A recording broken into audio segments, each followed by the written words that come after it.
नमस्कार दोस्तों, स्वागत है आपका हमारे चैनल पर फिर से एक बार नई कहानी के साथ। तो चलिए बिना समय गवाए कहानी को शुरू करते हैं। दोनों बहुओं से खुश होकर अम्मा जी ने अपने जेवर दोनों को दे दिए। आशा और उषा ने कहा भी कि आप पहनिए, हमारे पास तो गहने हैं। तो अम्मा जी ने कहा, अरे बिटिया, अब तो मैं बूढ़ी हो गई हूँ, अब गहने मेरे किस काम के। अब तो मुझे ये चुभते हैं। तुम दोनों नई नवेली दुल्हनें हो, तुम पहनो, तुम पर ज़्यादा अच्छे लगेंगे। दोनों बहुएं उन्हें खुश करने का कोई मौका नहीं छोड़ती। अम्मा को भी यकीन हो गया कि अब उनका बुढ़ापा अच्छे से कटेगा। क्या हुआ अम्मा जी, आपने ये चादर क्यों हटा दिया? आज सुबह ही धुली हुई चादर बिछाई थी मैंने, तभी पर्वतिया एक बाल्टी पानी और झाड़ू लेकर आई और कमरे को धोकर चली गई। अरे बहू, एक दूसरी चादर लाकर बिछा दे, फिर बताती हूँ, अम्मा जी ने कहा। उषा ने दूसरी चादर बिछा दी। अब तो बताइए अम्मा, उषा ने कहा।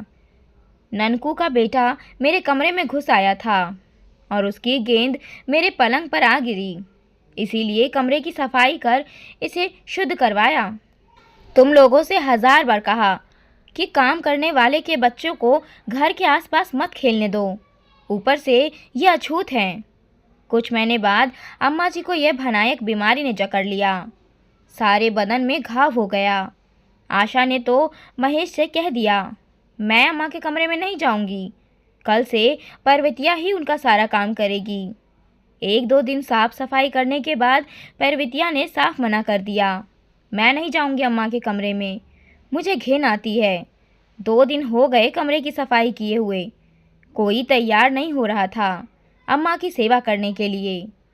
अम्मा आशा बहू उषा बहू के रट लगाए रहती, लेकिन कोई ना कोई बहाना बनाकर दोनों उनको टाल देती।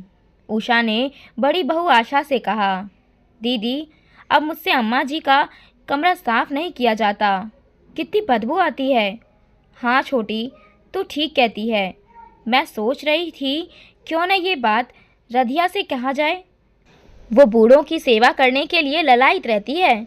आशा ने कहा, दीदी, पर अम्मा जी मानेगी? वो तो नीचे जात का छुआ पानी भी नहीं पीती। उषा ने कहा, खूब मानेगी। आशा ने कुटिल मुस्कान छोड़ते हुए कहा।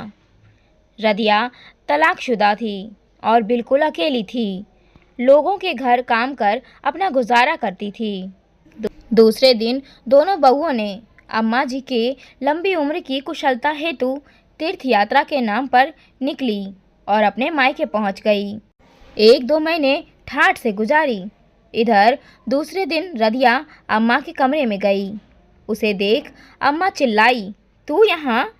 अम्मा जी, आपकी सेवा करने आई हूँ। मगर मेरी बहुएं? जी, उन्हीं ने मुझे ये पुण्य का काम दिया है। आप तो हमारे लिए भगवान के समान हैं, आपकी सेवा से हमें पुण्य ही मिलेगा। राधिका ने अम्मा जी के कमरे में जाकर मलमूत्र साफ कर पूरे कमरे की सफाई की, उनके घाव धोने, मरहम पट्टी किया। जो कमरा बदबूदार था, अब वो फिनाइल की खुशबू से भर गया। आज अम्मा जी को सारे रिश्तों की असलियत पता चल गई थी। आंखों में आंसू भरे एकटक रधिया को देखे जा रही थी। आज उन्हें एहसास हुआ कि वास्तव में अछूत कौन है। अम्मा ने रधिया को खूब आशीर्वाद दिया। धीरे धीरे अम्मा जी के सेहत में सुधार आने लगा। बीमारी ने अम्मा जी को अपने और परायों का अंतर समझा दिया। अम्मा जी की ठीक होने की खबर सुनते ही दोनों बहुएं मायके वापस आ गई और अम्मा जी से कहा, भगवान ने हमारी प्रार्थना सुन ली और देखिए, आप बिल्कुल ठीक हो गई। हमने आपके सेहत में सुधार हेतु कितने मंदिरों में भगवान से प्रार्थना की, बहुत दान पुण्य किया और देखिए, हमारी प्रार्थना रंग लाई और आप बिल्कुल स्वस्थ हो गईं।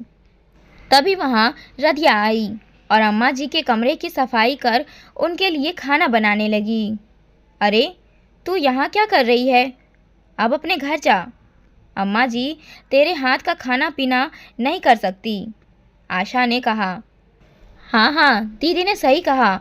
उषा ने आशा की हाँ में हाँ मिलाई। बहू, जब तुम दोनों मुझे छोड़कर मेरी लंबी उम्र और स्वास्थ्य होने के कामना करने अपने मायके गई थी ना, तब इसी ने मेरी सेवा की, मेरे खाने पीने का ध्यान रखा। आज अगर मैं स्वस्थ हूँ और जीवित हूँ तो सिर्फ रधिया की बदौलत। मैं ही पागल थी जो ऊंच नीच का रोग लगाए बैठी थी, लेकिन अब मेरा पापी मन भी पावन हो गया है। आज से रधिया ही मेरी देखभाल करेगी और मेरी सारी जायदाद की वारिस भी यही होगी। मैंने इसे गोद ले लिया है। आशा और उषा बहू, तुम दोनों मुझसे कह रही थी ना कि तुम्हारे पास गहने हैं, तो मैंने जो तुम दोनों को गहने दिए थे वो तुम रधिया बेटी को दे दो। देखो, इसकी कलाई, गला, कान सब सूना पड़ा है, अम्मा जी ने कहा। अंतिम बात सुनते ही दोनों बहुएं चक्कर खाकर गिर पड़ी।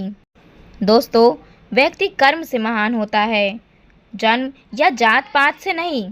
इसीलिए हमें अच्छे कर्म करने चाहिए।